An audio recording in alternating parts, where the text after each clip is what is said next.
Your baby monitor knows things about your child that you don't. It knows the exact moment the stillness breaks. It knows how long they search the doorway before giving up. It knows what their face does in the 30 seconds after you disappear from view. The specific sequence of expressions that plays out every single time in the dark with no audience. Most babies look completely normal the moment you walk back in. Calm, maybe a little bright-eyed, acting like nothing happened, which, from their perspective, nothing did. They have no language for what just occurred, no framework to file it under, just a nervous system that spent your entire absence doing something you will never fully see, because you are never there when it happens. You assumed if they weren't crying, they were fine, maybe sleeping, maybe content. But developmental researchers have been doing something for decades that most parents haven't. They leave a camera running, walk out, and watch. And what those cameras capture, minute by minute, breath by breath, is one of the most quietly devastating findings in developmental psychology. Your baby isn't just waiting when you're gone. Something specific is happening in their body, and it starts before you even reach the door. In 1975,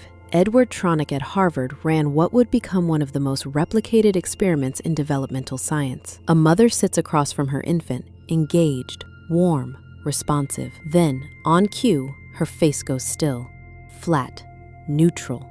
She doesn't leave. She doesn't move. She simply stops responding. Within 90 seconds, every infant in the study had cycled through the same sequence. First, the baby tries to re-engage, reaching, vocalizing, making the sounds that have always worked before. When that fails, they turn away, then try again, then turn away again. And when the mother's face stays still for long enough, the baby's posture changes entirely. They slump, they go quiet, they disengage from the world. That's 90 seconds, with the parent still in the room. When you actually leave, the timeline is different. A 2012 study published in the journal Early Human Development measured cortisol, the body's primary stress hormone, in infants across daycare transitions.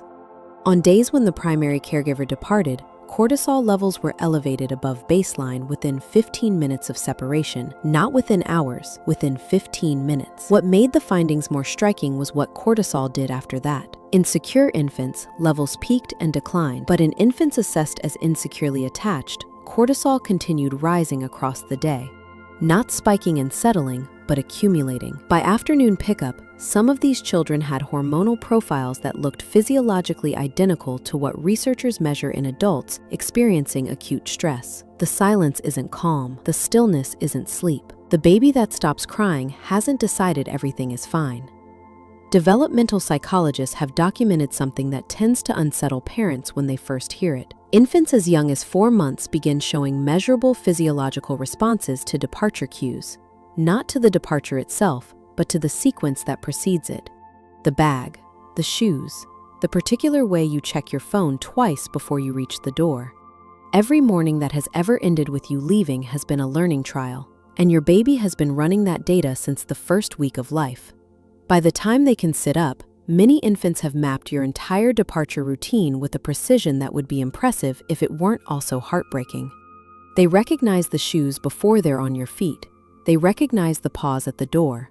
They recognize the voice you use when you're saying goodbye, the one that's slightly different from your regular voice, warmer, more deliberate, covering something. Their bodies respond to that voice before you finish speaking. Here's where it gets complicated. The instinct most parents have is to make departures quick and clean. Don't linger. Don't make a big deal of it. Researchers at the University of Minnesota studying attachment behavior found the evidence more nuanced than that framework allows. Brief, abrupt departures didn't reduce distress for securely attached infants. For many, the sudden disappearance, there, then gone, no transition, produced a more acute stress response than a drawn-out goodbye. What the babies were responding to wasn't the length of the farewell. They were responding to whether they had any signal that you were coming back. Researchers observing infants on video during separation have documented what they call the protest-despair detachment sequence, first described by psychologist James Robertson in the 1950s, watching children separated from their parents in hospital wards. It was considered radical at the time. It is now foundational. Protest comes first. Crying, reaching, tracking the last place you were visible. Then, as minutes pass and no one returns, protest fades into despair. Not silence in the way we mean when we say a quiet baby is a happy baby, but a different kind of quiet. A withdrawal. The baby turns inward. What cameras capture in that despair phase tends to surprise parents who see it for the first time. The baby doesn't look distressed. They look still.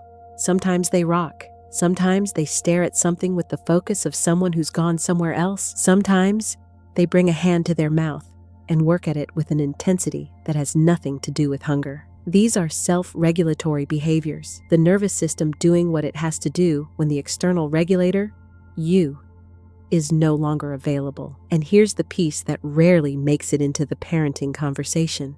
For infants under 8 months, object permanence is incomplete. When you leave the room, you don't just go somewhere else. You stop existing. Their brain has not yet built the architecture to hold you as a continuous object in your absence, which means every time you leave, at some level, you are gone. Not delayed, gone. The 40 minutes you're in the shower, the hour at the grocery store, your baby's brain at 4 months cannot yet know with certainty that you will return because it cannot yet hold the concept of you when you're not here. What you're watching on the monitor, if you watch long enough, is a nervous system that has not yet been given enough evidence that the door opening and the door closing are the same event, just in different order. This is the part that gets missed most often. And it tends to get missed because the baby makes it easy to miss. You come home, they're quiet. The room is the way you left it. They look up at you with something, not quite distress, not quite relief, something harder to name. You assume everything was fine. You assume they slept. Seligman's learned helplessness research, which began with dogs in the 1960s and has since been extended across species and developmental stages, showed something that was revised significantly in 2016.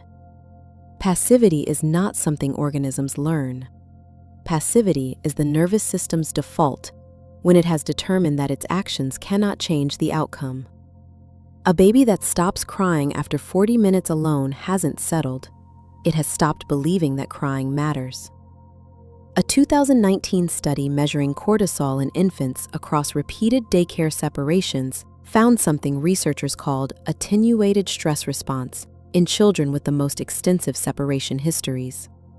Their cortisol wasn't elevated in the way you'd expect, not because they were coping better, but because their stress system had been running at such a sustained level for long enough that it had begun to flatten. The activation was still there, the signal had just gotten quieter.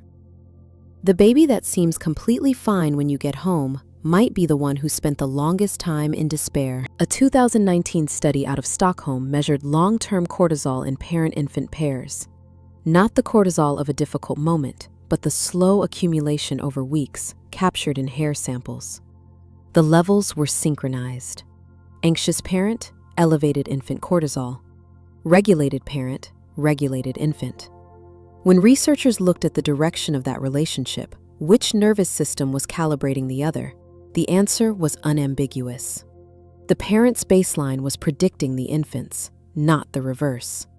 What this means practically: a baby who starts the separation already carrying an elevated cortisol load, because the home is high stress, because the weeks have been difficult, because the adults around them are running on depletion, doesn't start from neutral. They start from a deficit. The hour you're gone isn't happening in isolation. It's happening on top of everything their nervous system has already accumulated. The product industry around infant separation distress is considerable. White noise machines, comfort objects, specific swaddling techniques, apps that play your recorded voice. Most parents have tried at least one. Most parents will tell you the results were somewhere between modest and temporary. That's because most of them are treating the symptom, the hour or two of absence, instead of the system. What has consistent support in attachment research is something called felt security. Not the absence of your physical presence, but the presence of a predictable, responsive relationship. Infants who have experienced thousands of small repetitions of the same sequence. I am distressed, I signal, someone comes, the distress resolves. Develop what researchers call a secure base. An internal working model that says, when I need someone, someone arrives. That model doesn't form in the separations. It forms in the ordinary moments before them.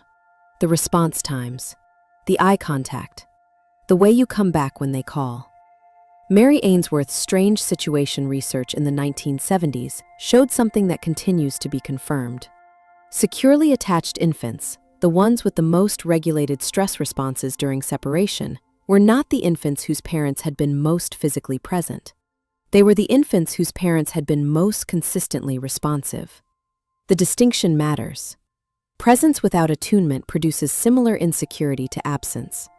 What the nervous system is tracking isn't location, it's reliability. Practitioners who work with infant attachment consistently describe the same shift. Once an infant has accumulated enough evidence of return, enough repetitions of the complete sequence, leave, then come back, leave, then come back, leave, then come back, each time without catastrophe, something updates in their nervous system. Not a decision, an expectation. A prediction that has finally been given enough data to feel true. You cannot shortcut to that. You cannot explain it to them. You can only build it, one return at a time, until the door opening stops meaning something terrible and starts meaning something they already knew was coming. So here is what the cameras have been showing us for 50 years. Some babies wait.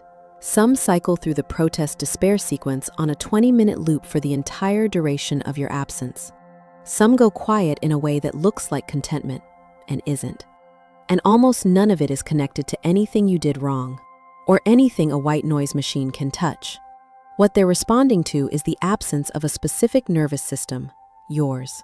The one that their nervous system has been calibrating against since before they had language, since before they had object permanence, since before they had any way of knowing what an absence was except that it felt like the world had gone silent in a place where there used to be sound. The babies who struggle most haven't been failed. They just haven't yet learned, in their bodies, not their minds, that the quiet isn't permanent, that you're already on your way back. If this changed how you see what's happening in the crib while you're in the other room, subscribe and leave a comment. Does your baby watch the door after you leave? Most parents only find out when they finally check the monitor.